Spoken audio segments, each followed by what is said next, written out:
ముఖ్యంగా electronic media, print media సోదరులందరూ కూడా నమస్కారాలు తెలియజేస్తున్నాను. ఎందుకంటే వాస్తవాలన్నీ ఏం జరుగుతుందో కావల్లో, నెల్లూరులో ఏం జరుగుతుందో, నెల్లూరు జిల్లాలో, ఈ రాష్ట్రంలో ఏం జరుగుతుందో అందరికీ తెలియజేసేది మీరే కాబట్టి మీకు పాదాభివందనం చేస్తూ ఉన్నా.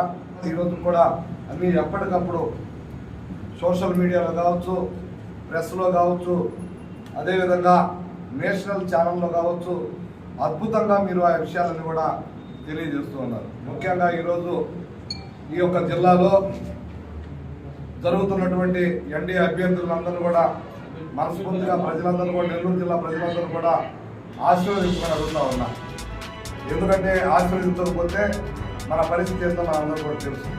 ముఖ్యంగా ఈరోజు గౌరవనీయులు ఎంపీ గారు వేమిరెడ్డి ప్రభాకర్ రెడ్డి గారు ఎవరికి హాని చేయనటువంటి వ్యక్తి, ఎవరిని ఇబ్బంది పెట్టినటువంటి వ్యక్తి, ఎక్కడ కూడా ఎవరిని కూడా ఎలాంటి వ్యతిరేకులు కూడా ఇబ్బంది పెట్టినటువంటి వ్యక్తి, మంచి మనిషి, అనేక మందికి ఉపయోగపడి అనేక సేవా కార్యక్రమాలు చేసినటువంటి ఒక మంచి వ్యక్తి ఈరోజు రాజకీయాలు వచ్చాడంటే వాస్తవంగా ఎందుకు వచ్చాడు మనందరం కూడా వైసీపీ వదిలిపెట్టి ఈరోజు పోటీ ఎన్డీఏ అభ్యర్థిగా, తెలుగుదేశం అభ్యర్థిగా పోటీ చేస్తున్నట్టు ఒకసారి ఆ యొక్క ఆలోచన తీసుకోవాలని ప్రజలందరూ కూడా కోరుతూ ఉన్నారు.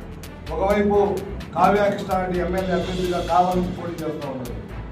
ఒకసారి ఆలోచన చేస్తే కావ్య కృష్ణారెడ్డి ఆ యొక్క వ్యాపారాల్లో తప్ప ఎక్కడ కూడా రాజకీయాల్లో ఎంటర్ కాకుండా ఇప్పుడు రాజకీయాల్లో ఉండి ఇప్పుడు ఎక్కడ కూడా రాజకీయాలకి అతీతులుగా ఈరోజు పనిచేసినటువంటి వ్యక్తి కావ్య కృష్ణారెడ్డి కూడా గెలిపాలని మనస్ఫూర్తిగా కోరుతూ ఉన్నా. అయితే మీ అందరూ కూడా ఒక విషయం తెలియజేస్తూ ఉన్నా. ఒకవైపు అవినీతి పనులు, ఒకవైపు A2 జి సాయి రెడ్డి, 420 ప్రతాప్ రెడ్డి, ఒకవైపు ఒక మంచి సేవా ఆలోచన, సేవా దృక్పథం ఉన్నటువంటి వ్యక్తి వేమిరెడ్డి ప్రభాకర్ రెడ్డి గారు, ఒకవైపు ఎమ్మెల్యే అభ్యర్థిగా ఉన్నటువంటి మన యొక్క కావ్య కృష్ణారెడ్డి గారు. ఈ వైపు నిజాయితీ పనులు ఉన్నారు, ఆ ఒడ్డునేమో అవినీతి పనులు ఉన్నారు. ఒక్కసారి ఆలోచన చేస్తే మనం అందరం కూడా ఈ పరిస్థితి ఎదుర్కొంటుందో ఒకసారి ఆలోచన చేయాలి. సంపాదించి ప్రజల సొమ్మును జనగల్లాగా పీల్చి, రక్తాన్ని పీల్చి ఈరోజు ఆ సొమ్మునంతా కూడా ఈరోజు పంచుతున్నటువంటి పరిస్థితి. ఏదైనా సరే ఉన్నటువంటి మా అభ్యర్థులు కష్టపడినటువంటి పరిస్థితి, కష్టపడి సంపాదించినటువంటి పరిస్థితుల్లో రూపాయి ఖర్చు పెడుతూ ఉన్నారు. అందువల్ల మీరు అందరూ కూడా ఆలోచన చేయండి ప్రజలారా. ఒక్కసారి ఈ యొక్క కావల్లో జరుగుతున్నటువంటి దానకాండ, దౌర్జన్యం, దుర్మార్గం, దోపిడీ ఏ విధంగా ఉందో మన అందరూ కూడా తెలుసు. నేను చూసా పత్రికా విలేకరుల మీద ఏ విధంగా దాడి జరిగిందో, ఉద్యోగస్తుల మీద ఏ విధంగా దాడి జరిగిందో, ప్రజల మీద ఏ విధంగా దాడి జరిగిందో, ఆయనకి ఓట్లు వేసిన వాళ్ళ మీద ఎంత దుర్మార్గమైనటువంటి ఒత్తిడి చేశాడో, ఎంత ఆయన మాట తప్పాడో మీ అందరూ కూడా తెలియజేస్తున్న సోదరులారా. అదేమంటే భరత్ కుమార్ని పెట్టి మీరందరూ కూడా ప్యాకేజీలు ఇచ్చి, మీరు పెద్ద పెద్ద ప్యాకేజీలు ఇచ్చి ఆయనతో మాట్లాడుతున్నారని ఒక రామిరెడ్డి ప్రతాప్ కుమార్ మహానుభావుడు ఎమ్మెల్యే అయిపోయింది ఆయన పని. ఆయన చెప్తూ ఉంటాడు. నేను ఒకటే అడుగుతా ఉన్నా, ఒక అమ్మకి ఈ పదాలు కొట్టే వాడుకోడు. ఎక్కడైనా సరే నేను నా సొంతానికి ఎక్కడైనా ఒక్క రూపాయి నాకు తాగితే, ఒక్క రూపాయి తాగుతున్నా సరే నేను రాజకీయాలను అనుకుంటాను. కానీ నేను ఒకటే అడుగుతున్నా, రామిరెడ్డి ప్రతాప్ కుమార్, నువ్వు ఏ విధంగా దోచుకున్నావో, కావలి ప్రజల యొక్క రక్తాన్ని ఏ విధంగా పీల్చావో ఒకసారి ఆలోచన చేస్తే మనం ఏ విధంగా ఆయన ఓట్ చేయాలో ఒకసారి ఆలోచన చేయాలి. నేను అందరూ కూడా తెలియజేస్తున్నా, మతాలకు అతీతంగా, కులాలకు అతీతంగా, పార్టీలకు అతీతంగా ఎందుకు చెప్తానంటే వైసీపీ నాయకులు కూడా, వైసీపీ కార్యకర్తలు కూడా ఆలోచన చేయండి. ఈరోజు మీ అందరూ కూడా ఏ వాల్యూ ఉందో ఒకసారి ఆలోచన చేయండి. మిమ్మల్ని అందరూ వాళ్ళ యొక్క బండి చుట్టూ, వాళ్ళ యొక్క కారు చుట్టూ, వాళ్ళ ఇంటి చుట్టూ పని మనుషుల్లాగా తిరుగుతున్నటువంటి పరిస్థితి వాస్తవం కాదని నేను అడుగుతా ఉన్నా. సోదరులారా, ఇక్కడ రియల్ ఎస్టేట్ చేస్తే ఈ ప్రాంతంలో కావాలంటే మనం అనుకున్నాం. ఆ రోజు చెప్పాడు ఆయన హామీ, నేను బెంగళూరు చేస్తాను కావాలని. బెంగళూరు ఏ విధంగా చేశాడంటే ఆయన వ్యాపారాన్ని బెంగళూరులో చేశాడు, బెంగళూరులో రియల్ ఎస్టేట్ చేశాడు. అదేవిధంగా ఈరోజు కావల్లో వ్యాపారం చేసి, రియల్ ఎస్టేట్ చేసి, ఆ రియల్ ఎస్టేట్లో ఉన్నటువంటి అందరి దగ్గర కూడా బినామీ ఎవరైనా ఉన్నారంటే రామిరెడ్డి ప్రతాప్ కుమార్ని. ఇది ఒక్కసారి ఆలోచించండి. ఏ లేఅవుట్లైనా, ఏ వెంచర్లైనా, ఏ ఫ్లాట్లైనా, ఏ కొట్లైనా దీనికి భాగస్వామ్యం లేదే ఒక్కసారి ఒక్కరైనా కానీ వ్యాపారం చేయగలరు. ఒకసారి ఆలోచించండి.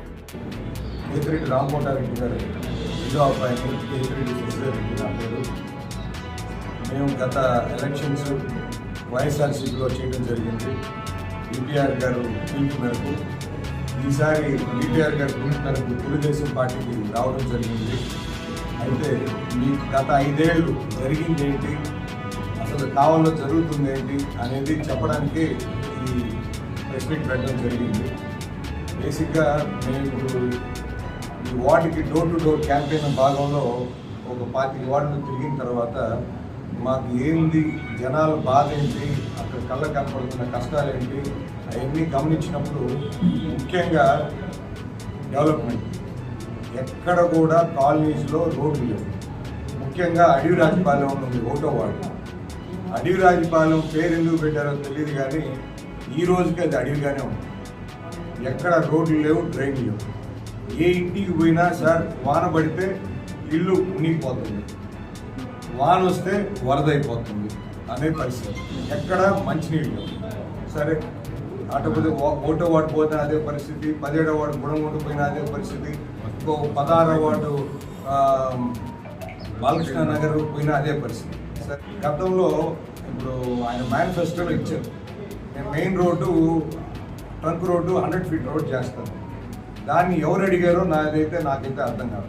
కావాలో ఏ ఒక్కరు అడగల ఆ రోడ్డు ఏమని. అక్కడేమో 100 ఫీట్ రోడ్, ఎందుకంటే already 45 feet existing road. 45 ఫీట్ని 100 feet ఎవడు అడగదు. కానీ ఊళ్ళో ప్రతి వీధిలో ప్రతి ఇంట్లో వాళ్ళు బాధపడుతూ మాకు రోడ్లు వేయండి అడిగితే అక్కడైతే రోడ్లు లేదు. సో దీని బడ్జెట్ వచ్చి 55 కోట్లు. 55 కోట్లు పెట్టి ఎవరు ఏ ప్రజలు అడగని రోడ్లు వేయటం ఏంటి? ఆయన ఇంటి ముందు 45 అడుగులు సరిపోవాలి, 100 అడుగులు కావాలి. కానీ అదే పేదవాడు ఎస్సీ కాలనీయో ఎస్టీ కాలనీయో అయితే వాళ్ళకి కనీసం రోడ్డు ఇచ్చే పరిస్థితి లేదు. ఇది మీరందరూ గమనించాలి. రెండోది డ్రింకింగ్ వాటర్.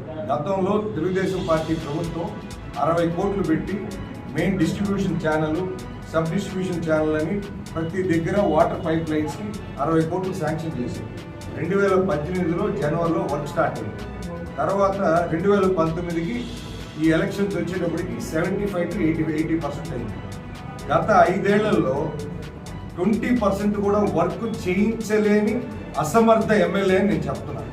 ఎందుకంటే 1.5 సంవత్సరంలో 80% కంప్లీట్ చేయడం ఏంటి? ఈ 20% 5 ఏళ్ళు కూడా కంప్లీట్ చేయాలి. అది కానీ కంప్లీట్ చేస్తుంటే ఈరోజు నీటి సమస్య ఉండేది కాదు. ముఖ్యంగా టీడ్కో తెలుగుదేశం ప్రభుత్వంలో అపార్ట్మెంట్లన్నీ కంప్లీట్ చేశారు. కంప్లీట్ చేసిన తర్వాత దానికి ఓన్లీ రంగులు మార్చారు తప్ప ఈ 5 ఏళ్ళలో 4 ఏళ్ళు మనసు లోపల పేదవాడికి ఇల్లు ఇవ్వడానికి.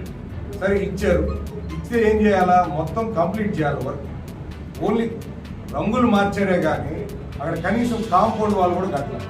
ఈరోజు అక్కడ ఒక కుటుంబం, ఒక భార్య భర్త 3 పిల్లలు, ఆ ఇంటికి గృహప్రవేశానికి వచ్చి గృహప్రవేశం పూజ జరుగుతుంది. అక్కడ ఒక బిడ్డ ఆడుకుంటూ పక్కన కాంపౌండ్ వాళ్ళు లేనందువల్ల ఆ పక్కన కాలువలో పడిపోయి చిన్న బిడ్డ ఈత రాక ఆ బిడ్డ చచ్చిపోయింది. అంటే గృహప్రవేశానికి వచ్చిన తల్లిదండ్రులు శవంతో బిడ్డను తీసుకొని పోయారు. ఆ బిడ్డ చావు కారణం ఎవరు? బెంగళూరులో మీరు అపార్ట్మెంట్లు కడితే కాంపౌండ్ వాళ్ళు కట్టకుండా ప్రజలకు ఇచ్చారా? మరి పేదోడికి ఇంత నిర్లక్ష్యం? పేదోడు ఏంటంటే అడిగేవాడు లేడని. అంటే నువ్వు కాంపౌండ్ వాళ్ళు కట్టకుండా వాళ్ళకి ఇవ్వటం వల్ల ఈరోజు ఆ బిడ్డ చచ్చిపోయాడు. ఆ బిడ్డ చావుకి ఎవరు కారణం? ఎమ్మెల్యే గారు కాదా? నువ్వు ఇన్స్పెక్షన్ చేయలేవా? మున్సిపల్ అడ్మినిస్ట్రేషన్ లేదా? కాంపౌండ్ వాళ్ళు కట్టుకుని అట్టిస్తారు. నీకు ఓటేసిన దానికి ఓకే, నువ్వు నాకు ఓటేస్తావా, నీ అంతు చూస్తా, నువ్వు పేదోడివి, నీ అంతు చూస్తా, ఇదే పరిస్థితి కనపడతావు. ఏ వార్డుకు పోయినా ఈ నియోజకవర్గంలో పిల్లలు, ఆడవాళ్ళు, మహిళలు పడే బాధలు చూస్తే ఈయన ఎమ్మెల్యే గారి పరిపాలన ఎంత చెత్త పరిపాలన ఆలోచన చేయండి. మున్సిపల్ ఎలక్షన్ నిర్వహించున్నాను, 40 వార్డులో 40 కౌన్సిలర్స్ వచ్చి ఉంటే ఆ 40 కౌన్సిలర్లు తెలుసు కదా బాధ్యత ఏంటో. వాళ్ళందరూ దాన్ని పట్టించుకొని తిరిగేవాడు. నువ్వు ఆ ఎలక్షన్ జరగనివ్వకూడదు. ఎందుకంటే వాళ్ళు 40 మంది నీకు అడ్డం, నీకెవరు అడ్డం చెప్పకూడదు. అందరు నీ దగ్గర బానిసల్లాగా రావాల్సింది. అసలు ఫస్ట్ టైం చరిత్రలో మున్సిపల్ ఎలక్షన్ జరగని ఏదైనా ఒక 5 ఏళ్ళు ఉందంటే ఇదే ఫస్ట్ టైం. ఇలాంటి పరిపాలన ఎప్పుడు చూడలేదండి. యానాద్రి రెడ్డి గారు అసలు పొలిటికల్గా ఎలా ఉండేది కావాలి, ఎంత ప్రశాంతంగా ఉండేది, అసలు గొడవలు ఏంటి, కొట్లాట్లు ఏంటి, మాట్లాడితే కొట్టడం ఏంటి, ఆఖరికి మీడియా సోదరులు కూడా ఇంత చులకన చూపేయటం నాకైతే అర్థం కాల. మలిశెట్టి వెంకటేశ్వర గారు 2019 నాకు బాగా గుర్తు, ఎలక్షన్ అయిపోయింది, ప్రతాప్ రెడ్డి గారు గెలిచారు, ఆయన ఊరేగింపు జరిగింది, ఊరేగింపు 10:30కో 10కో అయిపోతే రాత్రి నాకు 11:30 ఫోన్ వచ్చింది. సార్ అది 34వ వార్డు, ఇది మలిశెట్టి వెంకటేశ్వర గారు అక్కడ ఇన్ఛార్జ్, వాళ్ళ వైఎస్ఆర్సీపీ నాయకుడే నాకు ఫోన్ చేసి, అన్న ఈ పిల్లలందరూ ఆయన ఇంటి మీద పోయి రాళ్ళు ఇసిరేస్తున్నారు, లేకపోతే బాటిల్స్ ఇసిరేస్తున్నారు అని నాకు ఫోన్ చేస్తే, నేను సిఐ అశోక్ వర్ధన్ రెడ్డి గారు ఉన్నారు, నేను ఫోన్ చేసి, సార్ ఇది మంచి సాంప్రదాయం గారు, మీరు అర్జెంట్గా పోయి కంట్రోల్ చేయండి, ఒక ఫ్యామిలీ మీద ఒక ఇంటి మీద ఇలా పోవడం చాలా తప్పండి, మహిళలు ఉంటారు, బిడ్డలు ఉంటారు, వాళ్ళని ఇన్కన్వీనియన్స్ క్రియేట్ చేయడం తప్పండి అని నేను చెప్తే పంపించాను. నేను అది ఇమీడియట్గా శివకుమార్ రెడ్డి గారికి ఇంటిమేట్ చేశాను. శివకుమార్ రెడ్డి గారు సుకుమార్ రెడ్డి గారికి ఇంటిమేట్ చేశారు. సుకుమార్ రెడ్డి గారు నాకు ఫోన్ చేసి, నువ్వు దీంట్లో ఎట్లా మనుషులు పంపిస్తావు, వాళ్ళ ఇంటి మీదకి మనుషులు పోతే నువ్వు ఎలా పంపిస్తావు అని నన్ను క్వశ్చన్ చేయడం జరిగింది. అది నాకు అర్థం కావట్లేదు. గెలుపు అనేది గెలిచినోడు ఒదిగి ఉండాలి, గెలిచినోడు ఇళ్ళ మీదకి, ఆడవాళ్ళ మీదకి, కుటుంబాల మీదకి పోతే వాళ్ళని ఎంకరేజ్ చేస్తే ఏమో రౌడీ రాజకీయం ఉంది. రౌడీజం చేస్తే ఎవడు ఒప్పుకుంటాడు? 5 ఏళ్ళు ఓపిక పట్టారు, ఇంకా ఓపిక పట్టను. మా రైస్ మిల్ నేను ఎప్పుడో లీజ్కి ఇచ్చేసాను, Sri Venkateswara new model rice mill Madhupar, అది రైడ్ చేయించాను సార్, అది మనకు సంబంధం లేదు. కానీ నేను నా పాటికి నేను హైదరాబాద్లో ఉన్నాను, నాకు ఫోన్ చేశారు సుకుమార్ రెడ్డి గారు, చేసి ఏం చెప్పారు, ఎమ్మెల్యే గారు ఈతముక్కలు మురళీరెడ్డి గారు ఇద్దరు కలిసి మీ మిల్లు రైడ్ చేయించారు, మీరు అర్జెంటుగా వాళ్ళు మా ఈతముక్కలు మురళీరెడ్డి రాత్రి ఇల్లే ₹2 బియ్యం ఆటోలు, లారీలు నేను మీకు నెంబర్తో సహా ఇస్తాను, మీరు పట్టించండి అని చెప్పి నాకు ఫోన్ చేస్తాను.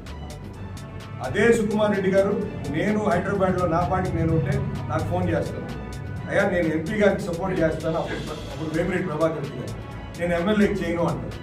ఇప్పుడు నువ్వు పోయి అడిగినా ప్రతాప్ రెడ్డి గారికి ఓటేసేవాడు ఎవడు లేడు కావాలో అని నాకు చెప్పడం జరిగింది. ప్రజలందరూ అర్థం చేసుకోండి, ఇక్కడ ఏది చేసినా ప్రతాప్ రెడ్డి గారు సుకుమార్ రెడ్డి గారు కలిసే చేశారు, దయచేసి అందరూ అర్థం చేసుకోండి. ఇక్కడ ప్రతిదీ కావాలో ఏది చేయాలన్నా ప్రతాప్ రెడ్డి చేయాలంటే ఆయన సుకుమార్ రెడ్డి ద్వారానే చేయించారు. ఈవీఎం ఇది నొక్కితే సైకిల్ గుర్తు.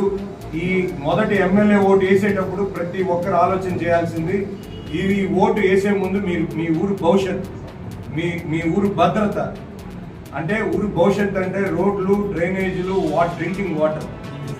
భద్రత అంటే ఈ కేసులు, ఈ గొడవలు లేకుండా ఉండటం. ఆలోచన చేయండి ప్రతి ఒక్కరు. ఎంపీ గారు ఓటు సీరియల్ నెంబర్ 2 ఇది వేసేటప్పుడు ప్రతి ఒక్కరు ఆలోచన చేయండి, ఇది మీ భవిష్యత్, మీ బిడ్డల భవిష్యత్, మీరు మీ భద్రత. ఈ ఊర్లో భద్రత అనేది కరువైపోయింది అనేది నా ఫీలింగ్. ఈరోజు ఖచ్చితంగా ఈరోజు ప్రతి ఒక్కరూ సైకిల్ గుర్తు వేయడానికి మన ఆత్మ గౌరవం కాపాడుకోవాలా, ఈ ఊర్లో మనం ప్రశాంతంగా బతకాలా, మనం చేసే పని ప్రశాంతంగా చేయాలి, మన ఆస్తులు కాపాడుకోవాలి, లేకపోతే మన బిడ్డలు అభివృద్ధి చెందాలి అంటే, వాళ్ళకి ఉద్యోగాలు రావాలంటే సైకిల్ గుర్తుకు ఓటేయండి. చంద్రబాబు నాయుడు గారిని సీఎం చేసుకోవడం, మనకి ఈరోజు పీఎంగా మన మోడీ గారిని చేసుకోవడం, ఈ రెండు మన ముందున్న బాధ్యత. ఈ అవకాశం నాకు ఇచ్చి వచ్చిన ప్రతి పాత్రికేయులకి